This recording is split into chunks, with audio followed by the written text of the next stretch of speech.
नाज़रीन अस्सलाम वालेकुम। सियासत टीवी के खुसूसी प्रोग्राम डॉक्टर से मुलाकात में आपका खैर मकदम है। मैं मोहम्मद रियाज अहमद। नाज़रीन, आप अच्छी तरह जानते हैं कि हम इस प्रोग्राम के ज़रिए आपको माहिरीन और डॉक्टर से मुलाकात करवाते हैं, ऐसे डॉक्टर से मुलाकात करवाते हैं जो आपकी सेहत का या निगहदाश्त सेहत का ख़ास ख्याल रखते हैं और अपने शोबों में वो गैर मामूली तौर पर माहिर होते हैं। और आप ये भी अच्छी तरह जानते हैं कि अल्लाह ताला ने सेहत और तंदुरुस्ती के लिए इंसान को जो अहकामात जारी किए हैं, अहादीस मुबारका में भी इस बारे में बहुत से हुक्म मिलता है कि आपको अपनी सेहत और तंदुरुस्ती किस तरह बरकरार रखनी चाहिए। तो बहरहाल आज की जो मेहमान हैं उनके बारे में हम तारुफ करवाने से पहले एक आयत कुरानी पेश करते हैं। लक़द ख़लक़नल इंसाना फ़ी अहसन तक़वीम, हमने इंसान को बेहतरीन सांचे में ढाला। तो आप यहाँ पर सांचा अगर आप देखेंगे तो ये ढांचे की तरफ इशारा है। और ढांचे की अगर बात करते हैं तो इंसान की जो हड्डियाँ होते हैं, इंसान के जो जोड़ होते हैं, उस ताल्लुक़ की तरफ इशारा है कि हमने इंसान को बेहतरीन सांचे में डाला। तो आप याद रखिए कि अगर एक हड्डी जिस्म की इंसान मुतासिर होती है तो सारा जो ढांचा है, सारा जो सांचा है वो मुतासिर हो जाता है। तो बहरहाल आज हम एक ऐसी डॉक्टर को लिए आए हैं जो बहुत ही कम उम्र में उन्होंने अपनी एक ख़ास पहचान बनाई है, अपनी एक ख़ास शिनाख्त बनाई है और ओलिव हॉस्पिटल से वो वाबस्ता है। और मैं बात कर रहा हूँ डॉक्टर तरन्नुम सुल्ताना की, जो MS आर्थो हैं और साथ ही उन्होंने DNB भी किया है और पेडियाट्रिक ऑर्थोपेडिक फेलोशिप भी उन्होंने किया है। और अपने शोबे में वो गैर मामूली महारत रखती हैं और उनके जो मरीज़ हैं, उनके जो पेशेंट्स हैं, उनमें 90 साल के लोग भी हैं और 9 माह के बच्चे भी हैं। तो बहरहाल आपका बहुत बहुत वेलकम है, बहुत खैर मकदम है हमारे स्टूडियो में।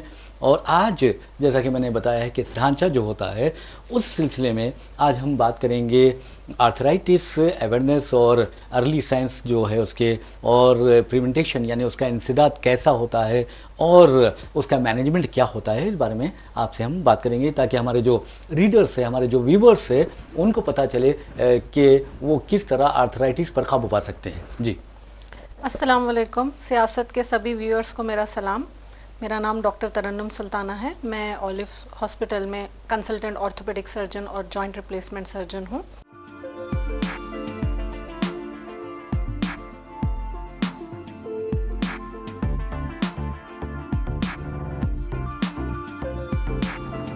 एक सवाल ये है कि आखिर ऑस्टियोआर्थराइटिस ऑफ नी यानी घुटने का जो दर्द होता है या जोड़ों का जो दर्द होता है, ख़ासतौर पर आज हम घुटने की अगर बात करते हैं तो वो क्या है आखिर? आर्थराइटिस ऑफ नी जो है वो एक नेचुरल एजिंग प्रोसेस है। मतलब जैसा हमारी बॉडी में हर जगह पे बुढ़ापा आता है, हड्डियों में भी वो बुढ़ापा आता है। तो उसका रेंज क्या है? 40 साल से 40 साल के ऊपर। जी हमारे कंट्री में, हमारे देश में ये हम 40 साल के बाद देखने लगे हैं। आर्थराइटिस बेसिकली जो ये घुटना होता है, मतलब ऊपर एक बोन है और नीचे एक हड्डी है और बीच में एक छोटी हड्डी है। तो ये जॉइंट जो है वो एज रिलेटेड आपको उसमें गैप कम होगा, उम्र के हिसाब से गैप कम हो जाएगा, जिसके वजह से उस पर एक बारीक सी वाइट कलर की लेयर होती है जिसको हम कार्टिलेज बोलते हैं। तो वो वेयर एंड टेयर के वजह से घुटना गैप कम होने के वजह से घसा जाएगा और जब कांटेक्ट आएगा तब फ्रिक्शन आएगा, तब पेशेंट को दर्द महसूस होगा। उसको हम बोलते हैं ऑस्टियोआर्थराइटिस ऑफ नी।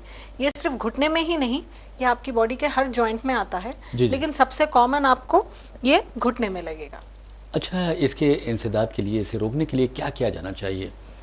इसमें हमको बहुत सारे लाइफस्टाइल मॉडिफिकेशंस करने होते हैं। मतलब हमको परहेज करना होता है। जैसे हम जब कोई मरीज शुगर का होता है, जब कोई मरीज BP का होता है, उसको जैसे हम सिर्फ दवा से नहीं, हम जैसे प्रिकॉशंस भी लेते हैं। जैसा मॉडिफिकेशन अपनी वो लोग जो जैसे अपने डाइट को मॉडिफाई करते हैं, वैसे ही हड्डियों में भी आपको थोड़े मॉडिफिकेशंस लगेंगे। इसको हम पूरे से ख़त्म नहीं कर सकते हैं, हम इसको रोक सकते हैं क्योंकि ये नेचुरल प्रोसेस है, ये नेचुरल एजिंग प्रोसेस है। तो इसको हम कैसे कम करेंगे? पहले हमारे इंडिया में जो है सबसे ज़्यादा ये बहुत ज़्यादा कॉमन किस्में हैं जिसका वेट ज़्यादा होता है, जिसका वज़न ज़्यादा होता है। तो अगर आपके पास कोई ज़्यादा वज़न वाला पेशेंट आ रहा है मेरे पास, तो मैं उसको बोलूँगी कि पहले वज़न कम करने की। क्योंकि रिसेंटली एक 2025 में एक US के एक नामी यूनिवर्सिटी ने एक रिसर्च किया था। उसमें उन्होंने बोला कि बॉडी में अगर आप 1 किलो वज़न बढ़ाओगे तो आपके घुटनों पे 4 किलो प्रेशर पड़ेगा। अच्छा, उस हिसाब से अगर आप 5 किलो वज़न बढ़ाओगे आपकी बॉडी का, तो आपके घुटनों पे 20 किलो वज़न पड़ेगा। तो सपोज अगर आप आपकी बॉडी में 5 किलो वजन घटा रहे हो, आपके घुटनों पे 50% प्रेशर कम हो जाएगा। जी जी। तो एक चीज़ हम बोलेंगे पेशेंट को, हम मरीज को बोलते हैं कि आपका वज़न कम करिए। उनको हम थोड़े हैबिट्स दिखाते हैं, क्योंकि हम जो देश में हैं वो देश में हमारे पास कल्चरल हैबिट्स बहुत ज़्यादा है। जी जी। जैसे कि हम ज़मीन पे बैठते हैं, हम ज़मीन पे खाते हैं। बहुत सारे अभी भी 70% इंडिया में आप देखेंगे कि बहुत सारे घरों में इंडियन टॉयलेट्स होते हैं। जी जी। तो लोग नीचे बैठ के स्क्वाट करते जी हैं। जी। वो एक हैबिट है जिससे नीज पे प्रेशर पड़ेगा। और हमारे पास बहुत ज़्यादा सीढ़ी चढ़ने उतरने की आदत है, जी जी। बिकॉज हर किसी के पास वो लिफ्ट यूज़ करने जी का जी। प्रिविलेज नहीं होता है। जी जी।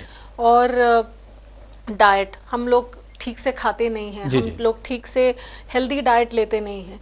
तो ये सब चीज़ें हैं। जब मेरे पास पेशेंट आता है ऑस्टियोआर्थराइटिस से, तो मैं उनको, अगर वो ज़्यादा वज़न वाला है तो मैं उनको बोलूँगी वज़न कम जी जी। करने के लिए ये जो हैबिट्स हैं उनके, जैसे कि ज़मीन पे बैठने के। और हमारे पास हमारी कौम में हम देखते हैं कि हम नमाज जब पढ़ते हैं तो जी हम जी। सजदा ज़मीन पे करते जी हैं। तो जी। जब मेरे पास 60 साल के ऊपर के लोग आते हैं जिनको बहुत ज़्यादा जोड़ों की दर्द की शिकायत है, तो मैं उनको पहले बोलती हूँ कि आप चेयर पे बैठ के नमाज पढ़ा करिए। अच्छा। क्योंकि उनका थोड़ा सा दर्द उसमें कम हो जाएगा। जी जी जी जी। वैसे नाज़रीन, आपने देखा कि किस तरह मोहतरमा ने आपको बताया कि आर्थराइटिस होता क्या है और उसकी वजूहात क्या हैं, और आपको उन्होंने ये भी बताया कि जो हमारी तर्ज़ ज़िंदगी होती है या तर्ज़ हयात होता है वो भी इस बीमारी का बायस बनता है। लेकिन एक बात ये है कि ये ख़वातीन में ज़्यादा होता है या मर्दों में ज़्यादा होता है? हाँ, तो हमारे रिसेंट डाटा के हिसाब से ये ख़वातीन में ज़्यादा है। जी जी। क्योंकि उसके मल्टीपल फैक्टर्स होते हैं। क्योंकि मोटापा भी ख़वातीन में ज़्यादा है, जी जी। Because of multiple hormonal changes. ख़वातीन जो है ठीक से अपना ध्यान नहीं रखती है, ठीक से डाइट नहीं लेती है, ठीक से सप्लीमेंटेशंस नहीं लेती है, तो ये ख़वातीन में ज़्यादा है मर्दों से। जी जी जी। तो 30% ज़्यादा आपको ख़वातीन में लगेगा, दिखेगा। अगर हम ये देखें कि अर्बन इंडिया हो या रूरल इंडिया हो, यानी शहरी हिंदुस्तान और देही हिंदुस्तान, इसमें कैसा होता है? शहरी हिंदुस्तान में ज़्यादा है ये, वजह? क्योंकि हम बहुत सेडेंट्री लाइफस्टाइल यूज़ कर रहे हैं। जी, जी। अभी हम 2025 में, आप मुझे एक इंसान बता दीजिए जो बिना फ़ोन के 5 मिनट रहेगा, जी जी बिल्कुल, जो एक्टिविटी नहीं जी करेगा। जी। रूरल इंडिया में they are very hard working, वो बहुत ज़्यादा मेहनती है। अर्बन इंडिया में फ़िलहाल हर चीज़ एक फ़ोन की दूरी पे है, एक जी, ऑर्डर जी। की दूरी पे है। तो पहले ज़माना हुआ करता था जब हम हम पैदल जाते थे कोई चीज़ के लिए, फैमिली मिलके जाते थे। अभी जी, जी। कितना सेडेंट्री लाइफस्टाइल हो गया जी, है। जी। आप एक रूम में 5 लोगों को बिठाइए, वो 5 मिनट भी ज़्यादा बात नहीं करेंगे, फ़ोन पे ज़्यादा रहेंगे। जी जी जी। तो ये है सेडेंट्री लाइफस्टाइल। जी, जी। ये अर्बन शहर में बहुत ज़्यादा है सेडेंट्री लाइफस्टाइल। जी। हमारे पास बहुत सारे ऐसे चीज़ें हैं जिससे हमारी बॉडी में एफर्ट ज़्यादा कम लगेगा। जी, जी। क्योंकि हमारे जो घर होते हैं वो बहुत ज़्यादा एडवांस है, हमारा जो तरीका होता है वो बहुत ईजी है। तो सेडेंट्री लाइफस्टाइल के वजह से अर्बन शहर में बहुत ज़्यादा कॉमन है। जी जी जी। बहरहाल नाज़रीन, आपको बता दें कि डॉक्टर तरन्नुम सुल्ताना ने जिस अंदाज़ में बताया कि आज जो हमारी शहरी इलाके हैं यानी अर्बन एरियाज़ हैं, वहाँ पर आराम पसंदी बहुत ज़्यादा हो गई है, पुरतैश ज़िंदगी के यानी आपको रुझानात देखने को मिलेंगे और लोग बहुत ही ज़्यादा यानी मेहनत नहीं करने वाले मिलेंगे, जबकि देही हिंदुस्तान में बहुत ज़्यादा मेहनत करते हैं, जिसकी वजह से लोग इस तरह की बीमारियों से, ख़ास तौर पर जो जोड़ों के दर्द है उससे बहुत महफूज रहते हैं। लेकिन एक सवाल ये पैदा होता है कि अक्सर जो फीमेल्स हैं या मेल्स हैं, उसमें कौन से इंसिडेंट्स होते हैं जो बहुत आम हैं? मर्दों में अगर आप कंपेयर करेंगे तो औरतों में बहुत ज़्यादा है, और ख़ास तौर से 2:1 का रेशो हम बोल सकते हैं। मतलब अगर 2 औरतों को इफेक्ट होगा तो एक ही आदमी को ऑस्टियोआर्थराइटिस इफेक्ट होता है, ऐसा मैं रेशो में बोल रही हूँ। क्यों? क्योंकि औरतों को 50 साल के बाद उनका जो महावरी होता है वो रुक जाता है। जी जी। तो उसका एक हार्मोन हड्डी की हेल्थ में बहुत कंट्रीब्यूट करता है। जी जी। सो 50 साल की औरतें जिसको मेनोपॉज बोलते हैं, जो हो जाता है, जो हार्मोनल शिफ्ट होता है, जिसके वजह से उनकी हड्डी बहुत कमज़ोर होती है। जी जी। तो उनको ये एजुकेशन देना ज़रूरी है कि आप आपकी हड्डियों का ख्याल कैसे रखें, डाइट कैसा करें, आप आपका कैल्शियम और विटामिन डी का सप्लीमेंटेशन कैसा करें, जिस वजह से आपको ये जोड़ों का दर्द ना हो। यानी ऑस्टियोपोरोसिस भी होते हैं उनको? हाँ, ऑस्टियोपोरोसिस के वजह से ऑस्टियोआर्थराइटिस कॉमन हो जाता है। जी जी। औरतों में आप बहुत ज़्यादा जोड़ों की तकलीफ देखेंगे मर्दों के अलावा, और औरतों में मोटापा भी बहुत कॉमन है मर्द से कंपेयर करें तो ये एक चीज़ मैं बोलना चाहूँगी कि औरतों में और मर्दों में कंपेयर करेंगे तो 2:1 का, मतलब अगर 2 औरतों में होगा तो एक ही आदमी में आपको दिखेगा। जी जी। अच्छा, विटामिन डी का जो डिफिशियंसी होती है उसकी वजह से भी होता है ये? हाँ, ये हमारी कौम में इसीलिए भी ज़्यादा है क्योंकि हमारी कौम में हम बहुत ज़्यादा पर्दा करते हैं, हम बहुत ज़्यादा हम सनलाइट में एक्सपोज नहीं होते। जी जी। तो सनलाइट एक्सपोजर बहुत ज़्यादा ज़रूरी है बॉडी में नेचुरली विटामिन डी बनने के लिए। जो अभी आप अगर अर्बन एरियाज में देखेंगे तो कहाँ आपको ओपन लैंड दिखेगा, धूप मिलेगी, बताइए मुझे। तो सुबह की धूप जो है वो बहुत बेनिफिशियल होती है लोगों के लिए।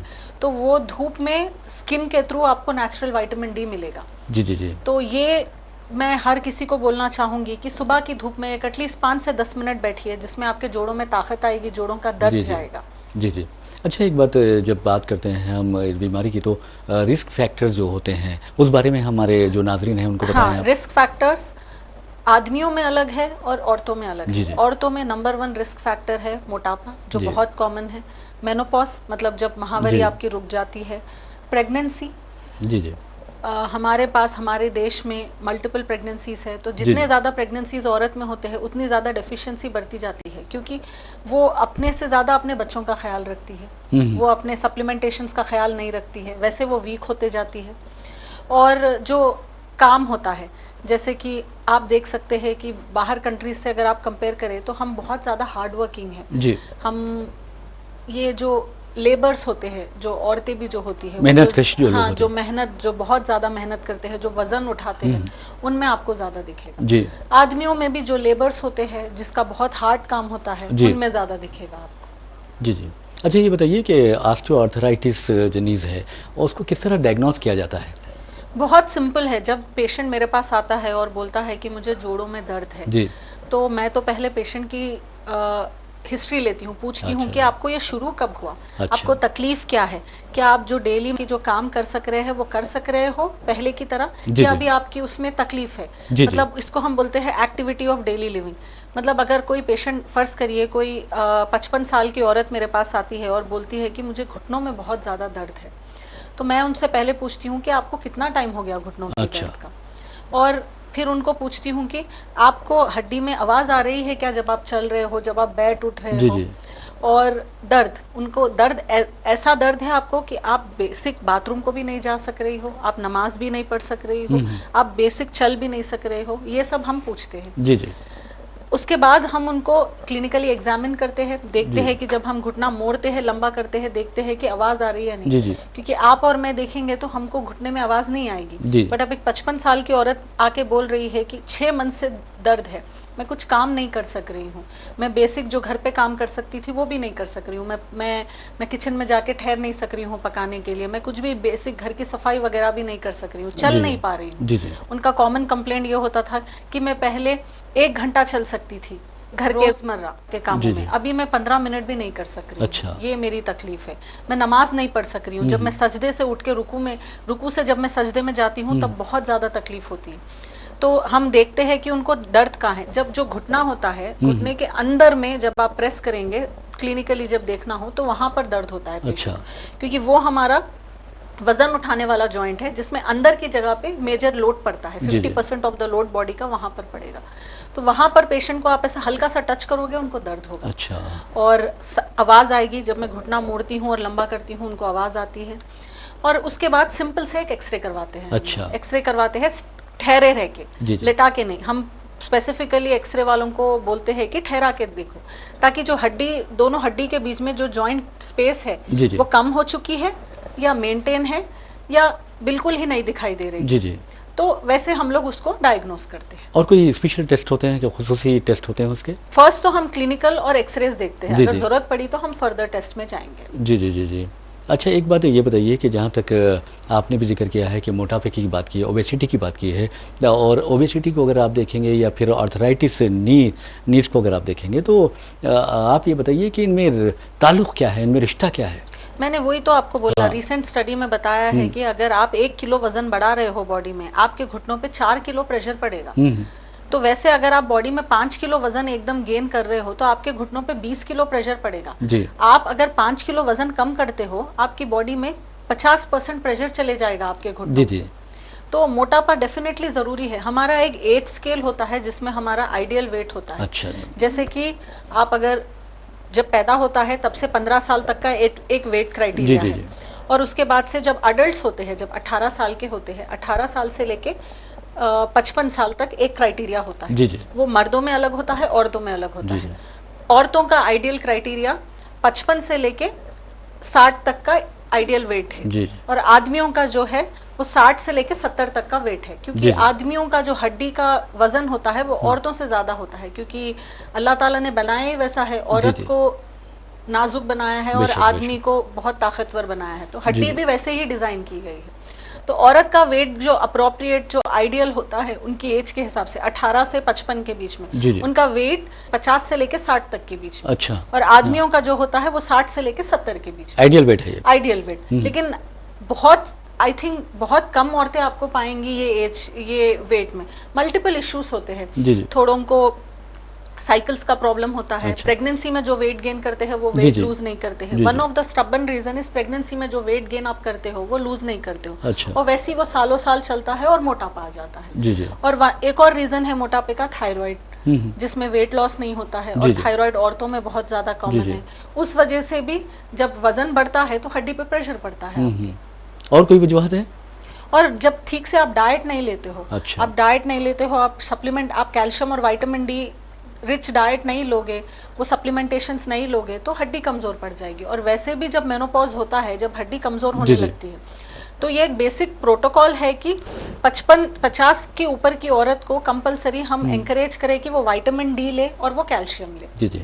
अच्छा, ये बताइए डॉक्टर साहब कि ऑस्टियोआर्थराइटिस नीज जो है उसके जो स्टेजेस हैं, उसके मरहले जो हैं, उस बारे में हमारे नाज़रीन को समझाएं। हाँ, जब हम एक्सरे करवाते हैं तो उसमें 4 स्टेजेस होते हैं। जी जी। फर्स्ट स्टेज में जब पेशेंट आता है तो उसकी कंप्लेंट क्या होती है, वो बोलता है कि दर्द हो रहा है। जी जी। मेरे को सिंपल सा दर्द हो रहा है जी। जब मैं चल रहा हूँ, कुछ काम कर रहा हूँ, कुछ हैवी काम करने जा रहा हूँ, जी दर्द जी। हो रहा है। एक्सरे आप करवाएंगे तो जो मैंने जो बोला, घुटने के अंदर जो गैप होता है वो गैप थोड़ा सा कम लगता है आपको। अच्छा।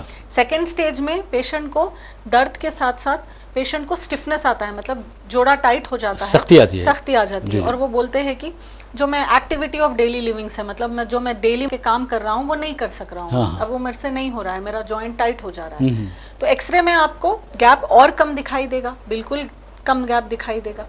और आपको छोटे छोटे हड्डी उठना शुरू हो जाएगी। अच्छा। उसको हम ऑस्टियोफाइट्स बोलते हैं। अच्छा। और स्टेज 3 जो होता है, पेशेंट को दर्द और टाइटनेस के अलावा पेशेंट को सूजन भी आती है। पेशेंट आके हमको बोलता है कि मैडम मेरे घुटने में ऐसी सूजन आ गई है। अच्छा। और अगर आप ऑपोजिट नी से कंपेयर करेंगे, अगर ये घुटने में ज्यादा है तो उनको सूजन भी दिखेगा। जी जी। और वो बिल्कुल की जो डेली जो काम कर रहे हैं वो नहीं कर सकते, बहुत मुश्किल हो जाता है उनके लिए। और क्योंकि हमारे पास अभी भी, हमारे सिनेरियोस में अभी भी बहुत सारे घरों में इंडियन टॉयलेट्स है, जी जी। वो ये कंप्लेंट करते हैं कि जब हम टॉयलेट में बैठ के उठते हैं बहुत ज़्यादा तकलीफ होती है। हम जब रुकू से सजदे में जाके सजदे से उठते हैं, हम बहुत ज़्यादा तकलीफ होती है। तो इसमें आपको क्या दिखेगा, हड्डी के बीच में स्टेज 3 में, दोनों हड्डी के बीच में, जिसको हम फीमर और टिबिया बोलते हैं, उन दोनों के बीच में बिल्कुल ही गैप नहीं दिखेगा। अच्छा। आपको हड्डी घसना शुरू हो जाएगी, हड्डी आपको एक समान नहीं रहेगी, इरेग्युलर दिखेगी। और 4th स्टेज में ऐसे होता है कि पेशेंट बेसिक काम भी नहीं कर सकता। अच्छा। हाँ। सूजन, दर्द, स्टिफनेस के अलावा, क्योंकि बिल्कुल ही गैप नहीं है, उनके पैर थोड़े टेढ़े लगेंगे आपको। अच्छा। जब वो चलने लगते हैं तो उनके पैर टेढ़े होना शुरू हो जाते हैं। हर स्टेज का अलग अलग ट्रीटमेंट है। जी जी जी। तो इसके लिए बहुत ऑपरेशन करवाना ज़रूरी होता है या फिर दवाओं से काम चलेगा? हाँ, ये स्टेजिंग पे डिपेंड करता है। अगर पेशेंट मेरे पास आ रहा है स्टेज 1 और स्टेज 2 में, तो पेशेंट को सर्जरी का बिल्कुल ज़रूरत नहीं है। हम उनको बोलेंगे कि हम उनको लाइफस्टाइल मॉडिफिकेशंस बोलेंगे। अगर कोई ओबीस पेशेंट है उनको बोलेंगे वजन कम करो। हम उनको ऐसे सारी चीज़ें बताएंगे, मतलब बोलेंगे कि आप यही हाइट पे अभी बैठे रहिए, आप नमाज भी यही हाइट पे पढ़िए, आप आपके वॉशरूम को, आपके जो ज़रूरत की जो जगह होती है उसको मॉडिफाई करिए, मतलब आप इंडियन टॉयलेट ने आप वेस्टर्न कमोड यूज़ करिए। और हम उनको पेन किलर्स देते हैं, फिजियोथेरेपी के लिए एंकरेज करते हैं, और हम उनको सप्लीमेंटेशंस देते हैं। सप्लीमेंटेशंस ओरल फॉर्म्स में भी आएंगे और इंजेक्शन फॉर्म्स में भी आएंगे। जी जी। तो कैल्शियम, विटामिन डी देते हैं हड्डी घट होने के लिए, और हम उनको कार्टिलेज के रिपेयर के लिए सप्लीमेंटेशंस देते हैं। जी जी।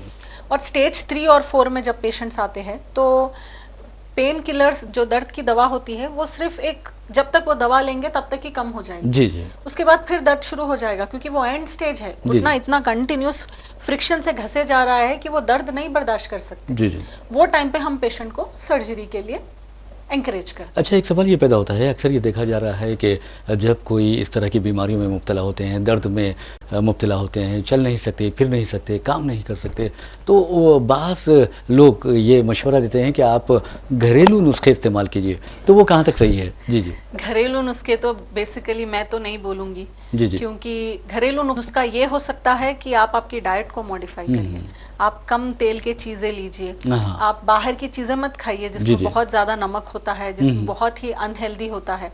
आप हरी तरकारियाँ सब्जियाँ खाइए, आप फ्रेश फ्रूट्स खाइए, ये मैं घर का नुस्खा बोल सकती हूँ। जी जी जी। लेकिन घर के नुस्खे कोई भी एडवांस स्टेज ऑफ ऑस्टियोआर्थराइटिस में काम नहीं करेंगे। अब जैसे आपने कहा है कि अलामतों के बारे में हमने बात भी की है, अक्सर देखा जाता है जब हम नमाज में जमात में होते हैं तो आवाज़ आती है लोगों के घुटनों से, तो क्या ये ख़तरा है? हाँ, वो खतरा है जी जी। एज के हिसाब से, क्योंकि जी जी। इसका मतलब ये एक अलार्मिंग साइन है कि आप आपके डॉक्टर के पास जाइए और उनको बताइए कि आपको तकलीफ क्या है। जी जी। क्योंकि अगर आप स्टेज 1 और 2 में होंगे तो हम उसको, ये जो है ये बिल्कुल ही नेचुरल प्रोसेस है, इसको हम ख़त्म नहीं कर सकते, लेकिन हम उसको जल्दी जल्दी बढ़ने से रोक सकते हैं। जी जी, ये बहुत अच्छी बात है नाज़रीन के डॉक्टर साहबा ने बहुत ही अच्छे अंदाज में आपको ये बताया कि किस तरह एहतियात बरती जानी चाहिए, उसकी अलामतें क्या है और आपको क्या यानी हिकमत अमली इख्तियार करनी चाहिए। लेकिन एक बात ज़रूर है कि जहाँ तक ट्रीटमेंट का ऑप्शंस का सवाल है, ट्रीटमेंट ऑप्शंस का, अगर वो हम डॉक्टर साहबा से पूछें तो वो क्या कहती हैं? जी, मैं वही बोल रही हूँ आपको, स्टेज 1 और 2 में हमारे पास आएंगे तो आपको सर्जरी की ज़रूरत नहीं है। हम आपको पेन किलर से, फिजियोथेरेपी से, ऐसे थोड़े एक्सरसाइजेस दिखाते हैं जहाँ पर ये गोश का हिस्सा जो होता है हमारे घुटने का, उसको हम अच्छा करने के लिए थोड़े एक्सरसाइजेस दिखाएंगे।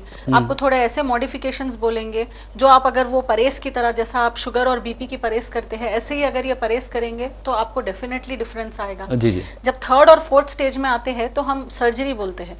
आजकल नी रिप्लेसमेंट कोई बड़ी बात नहीं है। जी जी। नी रिप्लेसमेंट करने के बाद आपको महीनों महीनों बेड पे रहने की जरूरत नहीं है। हम जब नी रिप्लेसमेंट पेशेंट का करते हैं, बिल्कुल सेकेंड डे पेशेंट को चलाते हैं। अच्छा। तो हम क्या करते हैं नी रिप्लेसमेंट में, जो ये घस जाने वाला जो पार्ट है नी का, जो फीमर और टिबिया का, उसको हम कट करके उसके बदले हम इम्प्लांट्स डालते हैं, और वो इम्प्लांट्स बिल्कुल ही हमारी बॉडी से कंपैटिबल है। अच्छा, ये इम्प्लांट्स की जब बात करते हैं तो क्या ये इम्पोर्टेड होते हैं या अपने मुल्क में बनते हैं? दोनों टाइप के आपको मिलेंगे। अच्छा। इंपोर्टेड भी मिलेंगे, इंडियन भी मिलेंगे, दोनों भी बहुत ही ड्यूरेबल है। ये MRI कंपैटिबल भी है, क्योंकि एक जमाना हुआ करता था जब हम स्टील के इम्प्लांट्स डालते थे और दूसरे मेटल्स डालते थे तो MRI कंपैटिबल नहीं होते हैं। आजकल सारे इम्प्लांट्स MRI कंपैटिबल है। जी जी जी। अच्छा, एक बात लोगों में देखी जाती है कि अक्सर लोग कहते हैं कि हमारा कार्टिलेज ख़राब हो गया है, तो कार्टिलेज के बारे में कुछ बताया आप? हाँ, तो कार्टिलेज जो खराब होता है वो नेचुरल एजिंग प्रोसेस है, जो हर जॉइंट में आपको कार्टिलेज मिलेगा। जी जी। मेजर जॉइंट जो इफेक्ट होता है वो घुटना है। जी जी। लेकिन अगर आप देखेंगे बहुत सारे पेशेंट्स घुटने के साथ साथ आपको शोल्डर की भी कंप्लेंट करते हैं, जिसको शुगर होता है उसको हम फ्रोजन शोल्डर बोलते हैं। तो वहां पर हर बॉडी में हर जगह पे जॉइंट पे आपको कार्टिलेज दिखेगा। उसको, वो एक हल्की सी बारीक सी वाइट लाइन है जो आपकी बॉडी दोनों हड्डियों को शॉक ऑब्जॉर्बिंग की तरह काम करती है। जी जी। तो जब ये नेचुरल प्रोसेस की तरह घसना शुरू होता है और जब रॉ बोन्स एक्सपोज होते हैं, जब रॉ हड्डियां, वो जो कार्टिलेज अगर घस जाएगा और रॉ हड्डी आपकी जो बोन टू बोन लगेंगी, वो दर्द से जो पेशेंट आता है उसको ही ऑस्टियोआर्थराइटिस बोलते हैं। डॉक्टर साहब, अभी आपने कहा कि फ्रोज़न शोल्डर की बात आपने की है। अक्सर हम देखते हैं कि व्हाट्सएप पे ख़ास तौर पर इस तरह के पोस्ट आ रहे हैं जिसमें आप देखेंगे कि कोई कह रहा है कि मैं एक्सपर्ट हूँ हड्डियों के इलाज में, तो वो अजीब व गरीब हरकतें करता है और हड्डियों से आवाज़ें आती है और लोग कहते हैं कि अब आराम हो रहा है। इसमें मॉडल्स भी आ रही हैं, इसमें फिल्म स्टार्स भी आ रही हैं और इसमें दूसरे लोग भी आते हैं। तो क्या आवाम को अब ऐसी हालत में डॉक्टर से रुजू होना नहीं चाहिए, इस तरह के लोगों से रुजू होना चाहिए? नहीं, अगर आप वैसे लोगों के पास जाएंगे जो ट्रेन नहीं है तो आपको बाद में जाके बहुत प्रॉब्लम हो जाएगी। जी जी। मैंने ऐसे बहुत सारे केसेस देखे हैं जो वैसे लोगों के पास जाते हैं और डिसलोकेशंस के साथ, इंजरीज के साथ, फ्रैक्चर्स के साथ हमारे पास आते हैं। जी जी। तो बेसिकली जो फ्रोजन शोल्डर होता है वो शुगर के वजह से यहाँ का जॉइंट जो है वो टाइट हो जाता है। जी जी।